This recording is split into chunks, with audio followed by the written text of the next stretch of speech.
In this video, we're going to learn a way to use technology to help us solve a system of equations. If you remember in the addition method, the solution really hinged on what those coefficients of the variables were, because that dictated what we had to multiply each side by and things like that. And so the way we're going to use the technology is to actually take those variables kind of out of the equation, so to speak, and create a matrix of numbers that actually enable us to figure out what the solution is. This matrix is really just an array of numbers that will consist of the coefficients and constant term. So the formal definition is that a matrix is a rectangular array of numbers made up of rows which run horizontally and columns which run vertically, and the size of the matrix is determined by the number of rows and columns it contains. So in this example, I have 3 rows to my matrix and 4 columns, so we would call it a 3 by 4 matrix. An augmented matrix is what we're going to use to solve a system of linear equations. We will create this augmented matrix by writing down the coefficients of the variable terms and the constant terms, where each row corresponds to an equation. So it's very important first to make sure that all of your variables are in the same order, that is the x's, y's, and z's, and they're in standard form. So in this case, we have the system that is x plus y plus z equals 4. And so therefore, the first row of our matrix is going to just be the coefficients, right? The coefficient of x is 1. The coefficient of y is 1. The coefficient of z is 1. And our constant term is 4. Then we have 3x plus y minus z equals 10. So the coefficients are 3, 1, and negative 1. And the constant term is 10. Then we have x minus y plus z equals negative 2, which would become 1, negative 1, 1, and negative 2 for the coefficients and constant term. And so that is an augmented matrix. It's going to be important for you to know how to go between both the matrix and the system and the matrix. So we have an example here where we want to write the augmented matrix for the system or write the system that corresponds to it. And so here we have 3x plus 2y equals 14 and 3x equals 2y plus 10. So the first thing we would need to do is rewrite the system so that both equations are in standard form. The first one is, so 3x plus 2y equals 14 stays. The second one, we would need to subtract the 2y to get 3x minus 2y equals 10. So the augmented matrix would consist of 2 rows and 3 columns. So our coefficients are 3, 2, and our constant term is 14. And then we have 3, negative 2, and 10 for the second equation. In the second example, we have a matrix given to us that consists of the row 1, 5, 14 and 0, 1, 3. So if this represents, the first column represents our x coefficients, the second column represents our y coefficients, and the third column represents the constant, then our equations that would come from that is 1x, or just x, plus 5y is equal to 14. And then 0x, which is just 0, plus y, 1y, which is y, equals 3. So that would be the system for that corresponding matrix. Now we have this system 1, 0, 0, negative 7, 0, 1, 0, 5, 0, 0, 1, 3. And so if our columns are the coefficients of x, y, and z, and then our constant term, we would have 1x, or just x, plus 0y plus 0z equals negative 7. Then 0x, which is 0, plus 1y is y, plus 0z, which is 0, equals 5. And then 0x plus 0y is 0, plus 1z or z equals 3. And that would be the system.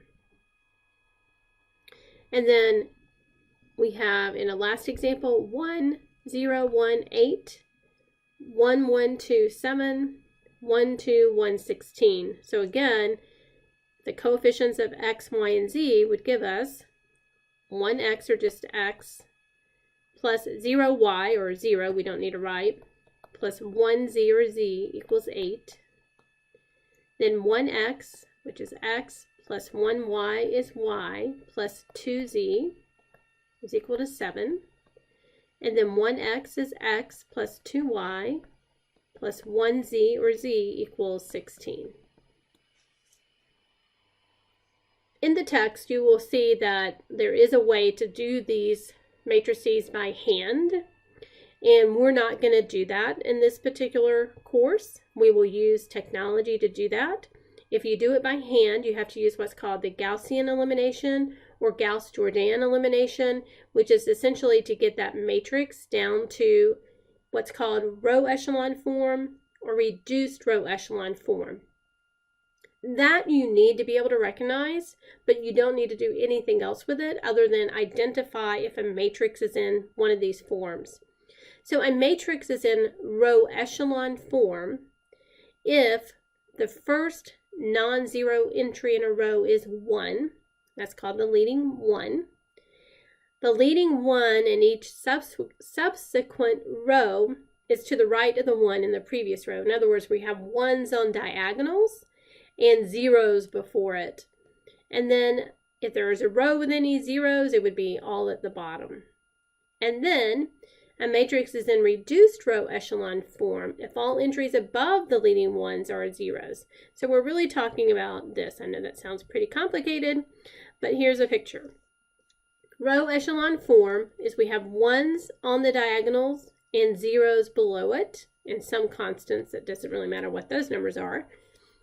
And if we have a 3 by 4, we would have 3 1s on the diagonal and zeros below it. But some numbers can be above those 1s.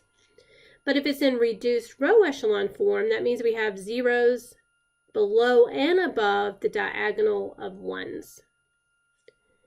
Again, this kind of looks like part C in example 1 that I did. We had a 1 on the diagonals and zeros above and below it, so that was called the reduced row echelon form. And the benefit of that is that straight away gives us a solution of the system. It tells us immediately that x is whatever number that is, y is whatever number, and z is whatever number. So the benefit of the reduced row echelon form is that you can look in the column of constants and get the solution of the system.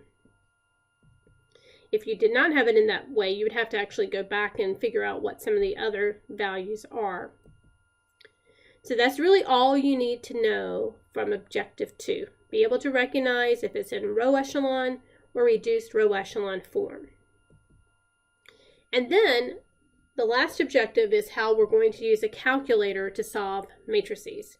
Now, you can use a graphing calculator to do this. I actually have the Desmos calculator pulled up because I don't have the calculator on my screen, but there are screenshots to show you how to do this.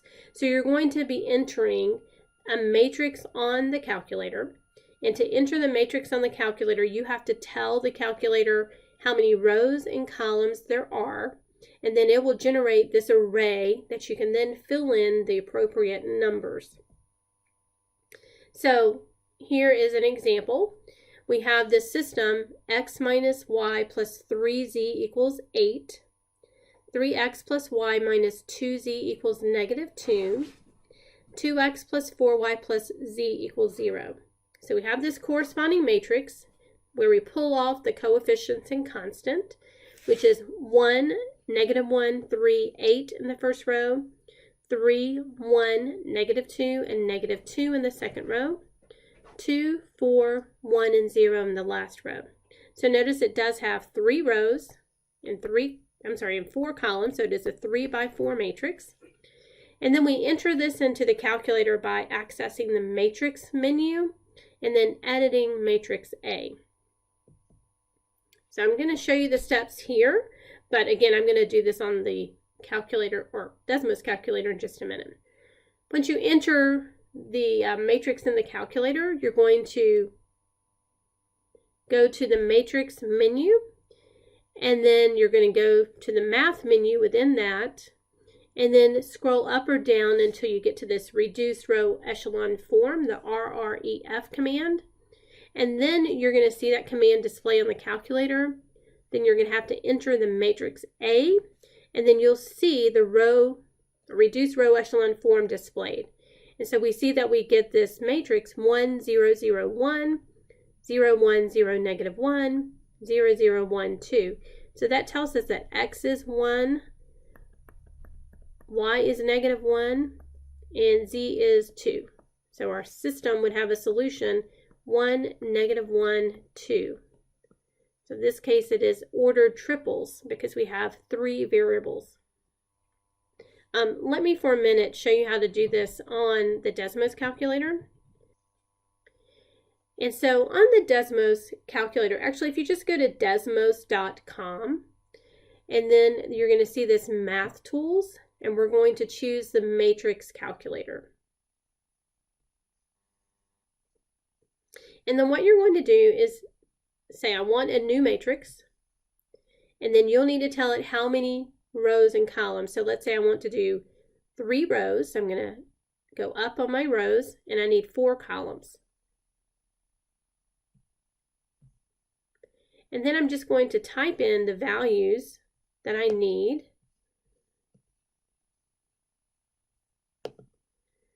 So I need 1, and then I'm going to use my tab key to go to the next cell.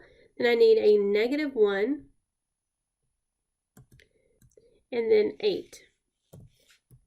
And then the second row is 3, 1, negative 2, negative 2, and then 2, 4, 1, and 0. And then I need to press enter so the calculator has that stored. And now I want to execute the row reduced echelon form, which is a command on the matrix calculator. So I'm going to press RREF, and then I have to choose which matrix I need to reduce, and that is matrix A. So I'm just going to type in the A, and you see that it automatically displays reduced row echelon form. My 1s are on the diagonal, 0s above and below. So this last column represents the values of X, Y, and Z.